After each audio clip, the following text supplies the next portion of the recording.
कृष्णाय वासुदेवाय हरये परमात्मने प्रणतः क्लेशनाशाय गोविन्दाय नमो नमः।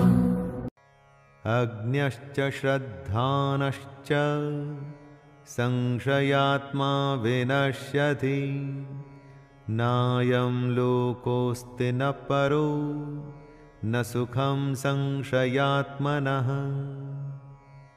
जो सही गलत का फैसला नहीं कर सकता, जिसमें श्रद्धा नहीं, जिसके मन में शक है, ऐसा मनुष्य खत्म हो जाता है। ऐसे संशय युक्त मनुष्य के लिए न ये दुनिया है, न वो दुनिया, और ना ही सुख। जिसमें न सोचने समझने की शक्ति है, जिसमें न ईश्वर के लिए या इस दुनिया के सच के लिए श्रद्धा है, तो उसके जीवन का कोई मोल ही नहीं। ऐसे अज्ञानी बेवकूफ के लिए किसी दुनिया में आराम नहीं और उसे सुख कभी नहीं मिलता। दोस्तों, बिना कुछ किए कुछ भी हासिल नहीं होता, और साथ में अगर कुछ करने की, कुछ जानने की इच्छा नहीं, तो इस इंसान के होने में और ना होने में कोई फर्क नहीं। योग संन्यस्त कर्माणं ज्ञान संजिन्न संशयम् आत्मवन्तं न कर्माणि निबध्नन्ति धनंजय।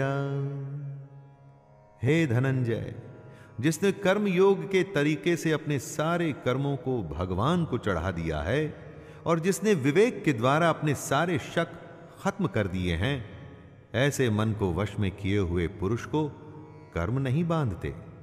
कर्म योगी वो होता है जो अपना कर्म करता है और उसे भगवान को सौंप देता है, जो अपने हर काम को बिना घमंड के करता है, अर्थात उस पर घमंड नहीं करता, जो अपनी समझ से अपने मन में से शक दूर करता है।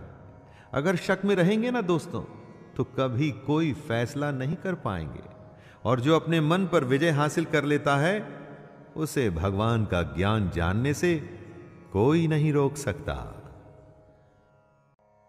तस्मादज्ञान संभूतं हृतस्थं ज्ञानासीनात्मनः छित्त्वैनं संशयं योगम् अतिष्ठोतिष्ठ भारत।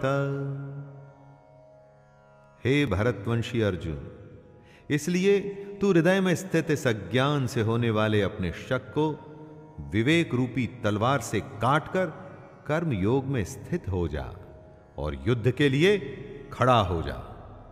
कृष्ण आवाहन करते हैं अर्जुन को और कह रहे हैं कि अपने अज्ञान को, अपने मन में पैदा हो रहे शक को कर्म योग से दूर कर और युद्ध के लिए खड़ा हो जा। हमें भी दोस्तों, हमें भी अगर कभी मन में कोई शक या चिंता सताए, तो बस कर्म योग को ध्यान में रखकर काम में लग जाना चाहिए। ज्यादा नहीं सोचना चाहिए कि अंजाम क्या होगा।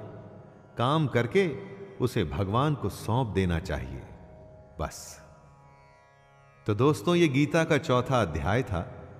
ज्ञान और कर्म के संबंध को श्री कृष्ण ने हमारे सामने रखा। अब मिलेंगे 5वें अध्याय में, हम और आप और श्री कृष्ण की गीता। जय श्री कृष्ण।